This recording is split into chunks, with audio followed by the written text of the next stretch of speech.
बहुत समय पहले मयूर ग्राम नाम का एक गांव था। उस गांव के पास एक विशाल और गहरी नदी बहती थी, जिसे लोग रक्त प्रवाहिनी कहते थे। उसी गांव में एक अनाथ युवक रहता था, वीरन। वह पेशे से मछुआरा था और दिन रात नदी में जाल डालकर अपनी जीविका चलाता था। उसका जीवन साधारण था, लेकिन उसका दिल बहुत साहसी और दयालु था।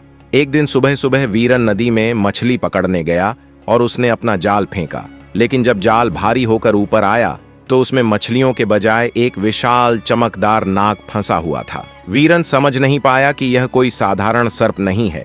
तभी अचानक वहां एक अत्यंत सुंदर स्त्री प्रकट हुई। उसकी आंखों में चिंता और भय था। वह बोली, हे वीर युवक, ये कोई साधारण नाग नहीं, बल्कि नागलोक के महाराज वासुकीनाथ हैं। यदि तुम इन्हें मुक्त कर दोगे तो मैं तुमसे विवाह करने का वचन देती हूँ। वीरन उसके सौंदर्य और विनम्रता से प्रभावित हो गया। उसने बिना देर किए नाग को जाल से मुक्त कर दिया। वह स्त्री वास्तव में नागराज की पुत्री थी, राजकुमारी नागप्रिया। उसने अपना वचन निभाया और वीरन से विवाह कर लिया। लेकिन गांव के लोग इस विवाह को स्वीकार नहीं कर पाए। उन्हें यह संबंध अपवित्र लगा। उन्होंने यह बात गांव के राजा महेंद्र सेन तक पहुंचा दी। राजा ने वीरन को दरबार में बुलाया और क्रोधित होकर कहा, तुमने हमारी परंपराओं का अपमान किया है, तुम्हें दंड मिलेगा। कल तुम्हारा मुर्गा मेरे मुर्गे से लड़ेगा। जो हारेगा वह इस गांव को छोड़ देगा। वीरन घबरा गया।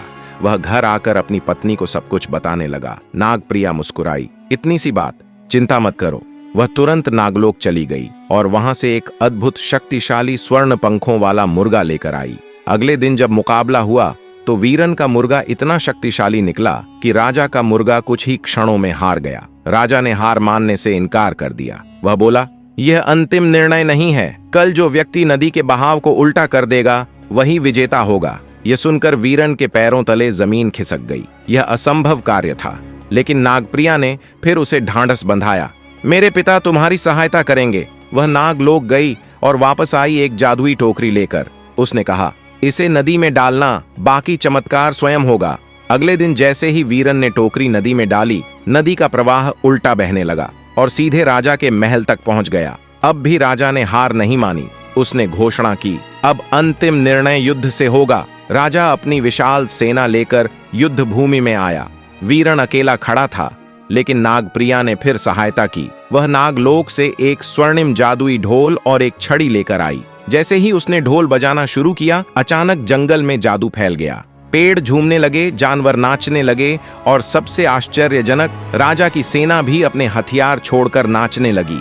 राजा खुद भी उस जादू से बच नहीं पाया। राजा की हार हो गई। वीरन और नागप्रिया को गांव का राजा और रानी बना दिया गया। कहा जाता है कि आज भी उस क्षेत्र में रहने वाली एक जनजाति अपने आप को वीरन और नागप्रिया के वंशज मानती है। इस कहानी का संदेश यह है कि सच्ची दया, प्रेम और विश्वास